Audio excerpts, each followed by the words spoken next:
Olá pessoal, eu sou o professor Amaury Franco de Língua Portuguesa e estou aqui mais uma vez para dar algumas dicas a você importantes, né, para o seu conhecimento da língua portuguesa e para a sua realização vitoriosa nos concursos e vestibulares. Hoje vamos então falar sobre mais umas dicas em pílula, especificamente sobre o uso da ortografia, né, do senão junto, senão separado, a seca junto, a seca separado ou a seca com o verbo haver. Vamos lá. Senão separado só será usado em uma situação, quando for igual a caso não. Nesse caso, esse ser se classifica como uma conjunção condicional, igual a contanto que, igual a desde que. Veja o exemplo. Se não chover, irei à praia. Quer dizer, caso não chova, irei à praia. Desde que não chova, eu irei à praia, é uma condição. Então, quando esse ser for uma conjunção condicional, quando for igual a caso não, esse senão será separado. Senão junto em várias situações, né? Coloquei aqui 4. Senão junto pode ser usado, por exemplo, como sinônimo de exceto. Veja só, ninguém poderá sair senão o diretor, exceto, então, a não ser. Ninguém poderá sair a não ser o diretor. Senão junto, letra C, também pode ser igual a do contrário. Estude, senão não passa. Estude, do contrário não passa. Senão junto também pode ser igual a mas sim. Não tenho intenção de ofendê-lo, senão de adverti-lo. Não tenho intenção de ofendê-lo, mas sim de adverti-lo. E senão junto é sinônimo de defeito, né? Terá a classe de substantivo. Se eu digo assim, ó, o trabalho dele está perfeito, não tem um senão, não tem um defeito, ok? Então, na verdade, é mais fácil gravar pela exceção. Ou seja, só tem uma situação em que o senão será separado, quando for igual a caso não. Em qualquer outra situação, o senão será junto. Vamos agora ver a ortografia do uso de acerca. Acerca será junto quando for sinônimo de sobre, a respeito de. Conversamos acerca de futebol. Conversamos sobre futebol. Conversamos a respeito de futebol. Acerca será separado quando indicar distância ou tempo futuro aproximado, uma proximidade. Por exemplo, haverá um posto daqui a cerca de 1 quilômetro, a mais ou menos 1 quilômetro daqui, haverá um posto daqui a cerca de 1 quilômetro, é uma distância aproximada. Estamos a cerca de 9 meses do Natal. Bom, essa gravação está sendo feita agora no mês de março, né? Então nós estamos a mais ou menos 9 meses do Natal.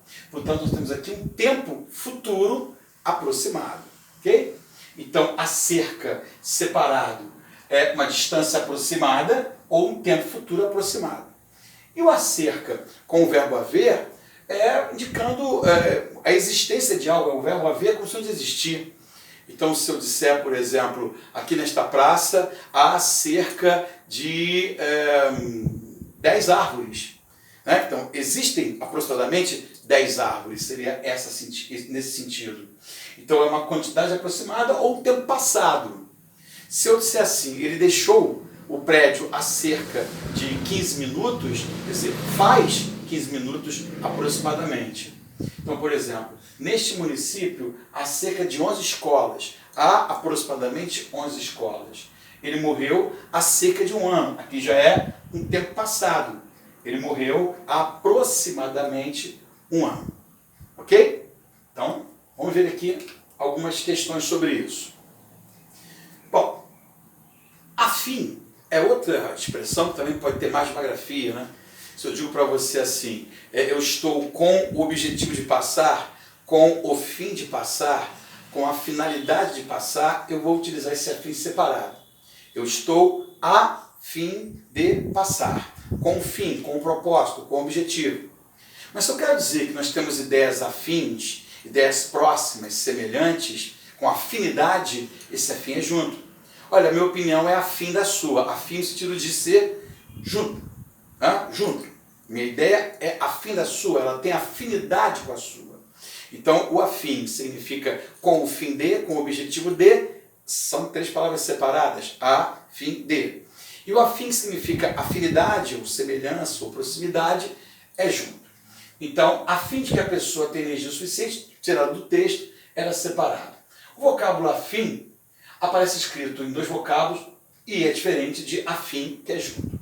A alternativa baixa, em que o vocábulo em destaque deveria ser escrito com duas palavras, em dois segmentos, é: o texto fala acerca da boa alimentação. Não há nada de mais grave que a falta de boa alimentação. Não houve qualquer senão no pensamento do autor do texto. A boa alimentação é, porventura, dispensável?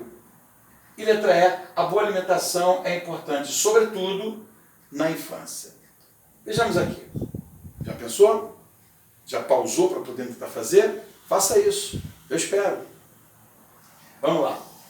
O texto fala acerca da boa alimentação. Bom, esse acerca está certo, né? O texto fala sobre a boa alimentação. Ele fala a respeito da boa alimentação. Não há nada de mais grave que a falta de boa alimentação. Bom, essa palavra demais, ela pode ser escrita, dependendo do caso, em uma ou duas palavras. Quando é um advérbio de intensidade, né, equivalendo, por exemplo, a muito, bastante, ele é escrito numa palavra só. Então, se eu disser assim, puxa, ela é linda demais, ela é muito linda, né? E eu comi demais hoje, eu comi muito, eu comi bastante. Esse demais, nesse caso, ele é uma palavra só. Mas se eu digo para você assim, ó, não há nada de mais grave, troca pelo Antônio, né? Troca o mais por menos. Repare que vão ser duas palavras. Não há nada de menos grave. Não há nada de menos nessa pessoa em relação à outra. Não há nada de a mais. Esse demais aqui equivale à expressão a mais, né? E nesse caso, por ser igual a mais e ser o contrário de menos, esse demais teria que ser em duas palavras. Por isso, a letra B é a resposta. Não há nada de mais grave, substitua por de menos. Não há nada de menos grave, que é a falta da boa alimentação. Esse demais teria que ser em duas palavras. Não houve qualquer senão, esse senão é sinônimo de defeito.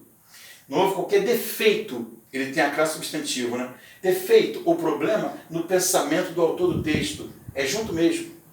A boa alimentação é porventura dispensável, esse porventura significa talvez, né? Tem a ideia de dúvida. Porventura ele vai viajar, quer dizer, talvez ele vai viajar, provavelmente ele vai viajar. É uma palavra só. Existe a expressão porventura com duas palavras, tá? Seria por acaso, né? Ou até por sorte. Ventura, ele é um homem venturoso, é um homem com muita sorte, tá certo? Então, puxa, por sorte eu consegui ganhar naquele processo, ou por competência do advogado, é claro. Tá? Então, porventura de Deus, por sorte dada por Deus, seriam duas palavras. E a boa alimentação é importante, sobretudo na infância. Esse sobretudo quer dizer principalmente, é uma palavra só. Fundamentalmente na infância, é uma palavra só, tá certo? Claro, a expressão sobretudo pode ser em duas palavras. Se eu disser assim, eu sei, eu sei, vamos dizer assim, eu falo sobre tudo. Sobre tudo. Eu falo sobre qualquer assunto. Se você me perguntar sobre história, eu falo sobre tudo relativo à história. Seriam duas palavras. Esse sobretudo aqui quer dizer principalmente. Fundamentalmente é uma palavra só. Então, demais aqui teria que ser em duas palavras.